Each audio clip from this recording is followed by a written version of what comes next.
When you picture traditional therapy, um, there's often this quiet expectation that the process will feel a lot like taking a car to the mechanic. Right, like you're going in for a tune-up. Exactly. Like you've noticed a strange noise. Maybe it's this persistent hum of anxiety, or, you suddenly can't sleep through the night. Yeah. So you take yourself into the shop, and the expert runs a few diagnostics. They pinpoint a faulty habit, swap it out for a new coping mechanism, and hand you back the keys. And you expect to just be fixed. Right. You expect to be fixed. Well, we are deeply conditioned to prefer that clinical problem-solving mindset. I mean, modern society basically trains us to categorize any emotional distress as a malfunction. Like a glitch. Yeah, a glitch that requires a direct, targeted cure so we can just get back to baseline efficiency. And, that approach absolutely has its place. But today, we are taking you on a deep dive into an entirely different landscape. A much muddier landscape. Oh, for sure. We are unpacking Mary Lee Bryant Frank's really comprehensive work on existential theory and counseling. And if traditional therapy is the mechanic fixing your engine, existential therapy is, well, it's like having a passenger turn to you on the highway, look you dead in the eye, and ask, why are we driving in the first place, and where exactly are we going? I love that analogy, because what's so compelling about this framework is that existentialism fundamentally refuses to view your distress as a disease. Right. It argues that your anxiety, your sadness, these periods of profound struggle, they're completely natural. They're rational responses to the raw reality of just being alive. So the goal isn't to fix a broken machine, then? No, not at all. The goal is to deeply explore what the text calls your phenomenological world. Which is just a very fancy academic way of saying your unique, totally subjective experience of reality, exploring that without immediately trying to, sedate the discomfort. And that is our mission for you today. We are going to decode this intimidating, heavily philosophical theory and show you how it actually functions as a deeply practical toolkit for your everyday life. Because existential therapy sits right in the mud with you. It really does. It insists that the messy journey of exploring those difficult feelings holds just as much value as the destination of actually feeling better. But to grasp why this specific approach is so willing to sit in the mud and tackle life's heaviest questions, we really have to look at the historical fire it was forged in. Right, because this didn't just come out of a comfortable laboratory somewhere. Exactly. It clawed its way out of the absolute devastation of post-World War II Europe. We're talking about a society completely saturated with death and unimaginable human suffering. Right. And philosophers like Jean-Paul Sartre and Friedrich Nietzsche had already been kind of laying the groundwork, reflecting on a world that felt increasingly chaotic and untethered. But the figure who truly bridged this philosophy into the realm of modern counseling, that was a psychiatrist named Viktor Frankl, right? Yes. Viktor Frankl's personal history is really the gravitational center of this whole approach. He was a survivor of the Holocaust. Wow. Yeah, he endured the absolute darkest horrors of the concentration camps. And while submerged in that unimaginable environment, he observed something profound about the human spirit. What did he notice? He recognized that even in the most horrific, stripped-down conditions possible, where every physical freedom, every possession, every comfort is violently taken away, one ultimate freedom remains completely intact. Which is? The ability to choose your attitude toward the suffering and the relentless search for meaning. Okay, let's unpack this. Because, reading about Frankl's survival is incredibly moving, but it immediately raises a difficult question for me. Go ahead. Does the text imply that we actually need massive trauma, like a global war or a personal tragedy, to jolt us into finding meaning? Because, honestly, that sounds exhausting. That is such a fair question. But no, it's a crucial distinction to make. Trauma itself does not magically generate meaning. Okay, good. What Frankl observed was a mechanism of elimination. When everything superficial in life is violently stripped away, you are forcefully confronted with what truly matters, simply because there is nothing else left to look at. I see. So the meaning is uncovered despite the trauma, not because of it. Exactly. And based on this, Frankl developed logotherapy. It argues that the primary driving force of human beings isn't the pursuit of pleasure or power, but the pursuit of meaning. If you can identify a why to live for, you can find a way to survive almost anyhow. Spot on. Frankl's extreme experiences essentially boiled human suffering down to its absolute core components. And the text categorizes these components as the four major givens of existence. The inescapables. Right. Every single one of us has to face them, whether we're navigating a historic global crisis or just, commuting to the office on a Tuesday. Let's trace the logical thread between these four givens, starting with the most absolute one death. Okay, heavy start. It is. But in the existential framework, we aren't merely talking about literal physical mortality, although that is the ultimate horizon. What else does it mean? We're talking about the pervasive anxiety of impermanence, the anxiety of endings. Oh, which shows up everywhere, like graduating from college, quitting a toxic job, moving to a new city, going through a breakup. Exactly. It's that haunting background noise reminding you that no phase of life, good or bad, lasts forever. And because we are acutely aware of that impermanence, because we know our time is strictly limited, we are forced to decide how we're going to spend it. Which logically leads right into the second given, which is freedom. Yes. And here's where I have to bring up an analogy, because freedom always sounds incredibly appealing, right? Usually, yeah. It sounds like being handed a plate at an all-you-can-eat buffet. Like, you can construct your life however you want. Why does the text say freedom is classified as a source of deep anxiety? Well, imagine standing at that infinite buffet of life choices. If you pile your plate with a terrible combination of decisions and end up metaphorically sick, there is no one else to blame. Oh, ouch. Yeah. Existentialists view freedom and responsibility as two sides of the exact same coin. With ultimate freedom comes the crushing, inescapable weight of ultimate responsibility. Because you are the sole author of your life's narrative. Right. If you don't like the trajectory of the story, the burden is entirely on you to rewrite it. You can't indefinitely blame your childhood or your boss or your circumstances. I mean, that is a staggering amount of pressure. Yeah. And if I am the only one truly responsible for my choices, that means no one else can ever fully share that specific burden. Which brings us perfectly to the third given, isolation. There's a real paradox here, isn't there? A huge one. Yeah. We are all fundamentally, inescapably alone in our own consciousness. No one can ever step inside your mind and experience what it is like to be you with 100% accuracy. And it's precisely that fundamental, unbridgeable gap between our minds that drives our desperate, beautiful need for human connection. Exactly. We are constantly trying to build bridges across that void of isolation. Right. And finally, because we are isolated, free individuals operating on a limited timeline, we arrive at the fourth given, which is meaninglessness. Meaninglessness, because the universe does not hand you a neatly printed syllabus with your life's purpose outlined on it. No, it doesn't. Meaning isn't inherent to the cosmos. It has to be actively, painstakingly constructed by you. We all received a brutal real-world crash course in these four givens very recently. Oh, absolutely. There is a stark connection in the text between this philosophy and the psychological fallout of the COVID-19 pandemic. The pandemic functioned as a mass global existential crisis. Almost overnight, billions of people were forced to confront death as a tangible daily threat. Yeah. We experienced severe mandated isolation through lockdowns. We lost our illusion of total freedom as routines and plans just evaporated. And with all those structures shattered, we plunged into a crisis of meaning. People were suddenly sitting in their living rooms asking foundational questions about why they work so hard at jobs they dislike, how they're spending their limited time, what actually holds value. It forced that ultimate "why are we driving" question onto the global stage. It really did. And while it's easy to assume these heavy philosophical crises are reserved for adults going through, like a midlife awakening or a global lockdown, the research highlights something genuinely surprising. Which is that children and adolescents grapple with this exact same existential dread. Yes, the existential landscape is absolutely not age-restricted. Children naturally transition from a naive stage of early innocence into a sharp recognition of reality's givens. Right, the text mentions research by experts like Zanetti showing that very young children frequently ask incredibly profound, penetrating questions about death and existence. Like, where did Grandpa actually go? Or am I going to disappear someday? And what do adults do? We constantly try to protect kids from these concepts by dodging the questions. We offer vague, flowery platitudes.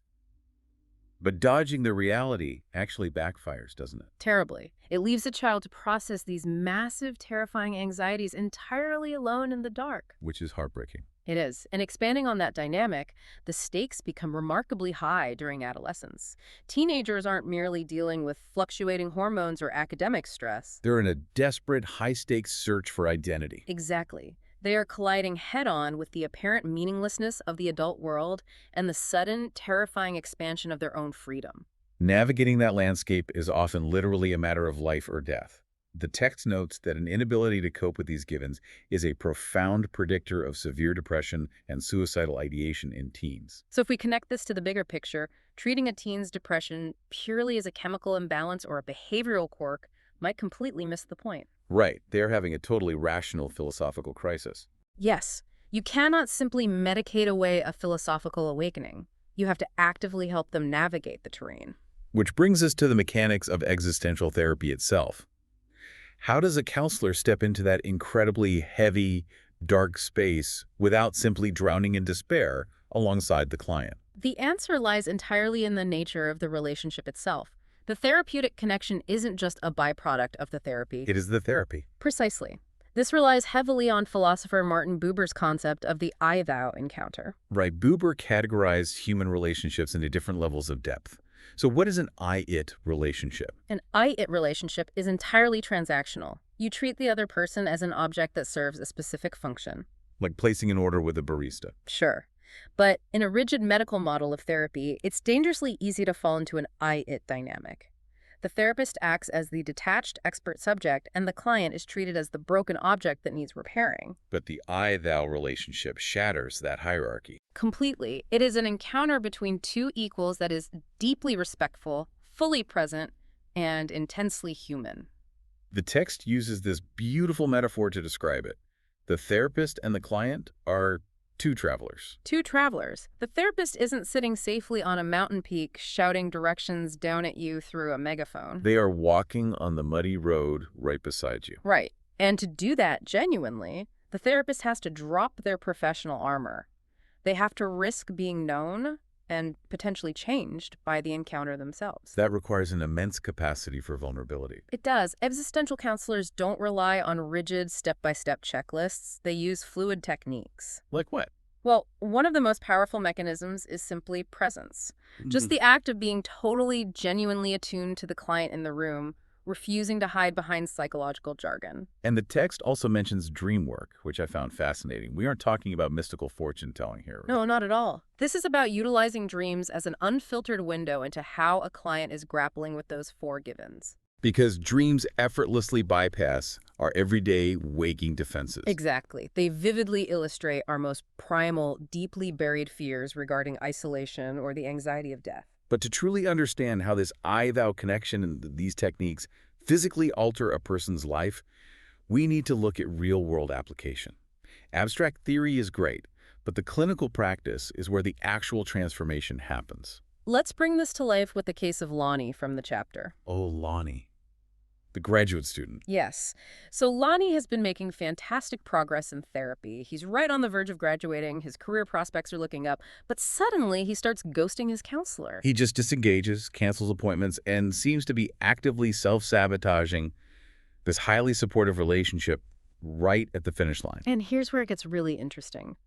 Why would impending success make someone pull away? Right. Viewed through an existential lens, Lonnie isn't just exhibiting like avoidant behavior. He is violently colliding with the given of death. Because remember, death represents the anxiety of all endings. Graduating from his program is a massive ending. Terminating his successful therapy is an ending. It represents the death of an era, of a specific identity, and of a deeply supportive relationship. And he is terrified of the goodbye, so he decides to just disappear instead. An old-school mechanic therapist might just scold him for missing appointments or terminate him for noncompliance. But the existential intervention is to drag that ending directly into the light. They force the reality of the termination into the room. Exactly, helping Lonnie process the grief and fear of that ending. By explicitly facing the death of the counseling relationship together, Lonnie builds the emotional muscle required to face inevitable endings in his broader life. It is a masterclass in treating everyday avoidance, but the framework is equally powerful when applied to profound, complex trauma, like we see in the second case study, Clarita. Clarita's case is incredibly heavy. She is a Latina woman drowning in layers of compounding pain. She has a history of severe early sexual abuse. She is trapped in a crumbling marriage that she initially used as a desperate escape hatch from her past. And she is experiencing total isolation coupled with suicidal ideation. Her phenomenological world is incredibly dark. She views herself as a helpless victim of her past, completely paralyzed in her present. Now, if you were strictly managing symptoms, you might just look at her depression and prescribe a medication to numb the edges. But the existential treatment plan goes underneath the symptoms, and the how of her therapy is a meticulous process. First, the counselor doesn't pathologize her intense withdrawal from society. Instead, they validate her culture and validate her sheer survival. They help Clarita reframe her isolation. It wasn't a defect, it was a sanctuary she purposefully built to survive a world that had proven to be violent, dangerous, and meaningless. Wow. And once that baseline of trust, that I-thou connection is established, they utilize dream work. Right. Clarita's dreams are terrifying, but the counselor uses them to map out her subconscious battle. She is caught between the fear of engulfment, being swallowed up and controlled by others like she was in her past. And the crushing despair of her current isolation. Navigating that tension paves the way for the ultimate goal: meaning-making. The counselor carefully guides Clarita to a profound realization.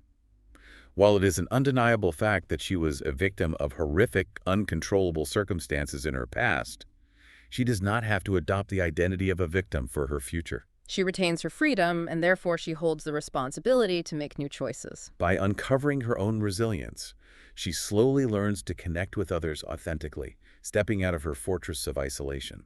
It is the arduous journey from "look at what the world did to me" to "look at what I can build in spite of what the world did to me." It's a radical, empowering shift.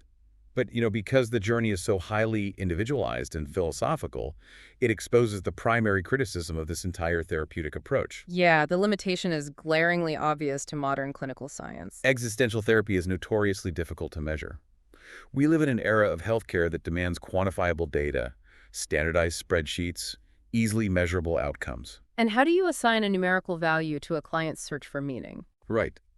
How do you quantify the depth of an I-thou encounter on a standardized mental health diagnostic test? You simply can't. It actively defies the scientific method of straightforward symptom reduction. However, the text points out there is a mountain of supporting research proving its profound efficacy, particularly for individuals facing the most extreme, life-altering challenges imaginable. Yes, when clinicians treat clients facing severe trauma, deep-rooted addiction, or life-threatening illnesses such as terminal cancer, the data shows existential therapy is incredibly effective.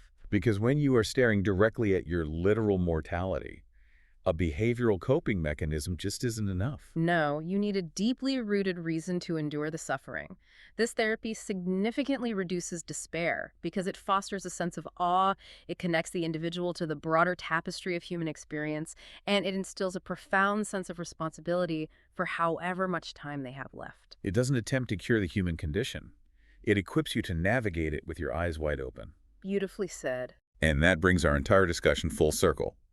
Is confronting the inescapable reality of our own limitations, our own inevitable death, is the exact mechanism that forces us to value our time and injects our daily choices with meaning. It forces a massive reevaluation of the future we are currently trying to build. Exactly. So I want to leave you, our listener, with a thought to mull over as you go about your day. Building on this core existential principle that our mortality is the actual engine of human meaning.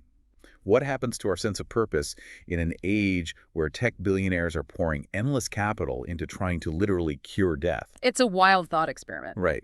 As we relentlessly pursue extreme life extension and the dream of digital immortality, we are essentially trying to engineer our way out of the ultimate given.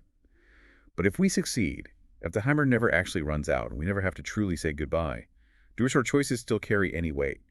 Does an endless, unrestricted life fundamentally destroy the human search for meaning? That is a staggering question, one that Viktor Frankl would undoubtedly have a lot to say about. Definitely something for you to deeply ponder on your drive or your walk today. Thank you so much for joining us on this deep dive into existential theory. We loved exploring this landscape with you. We will catch you next time.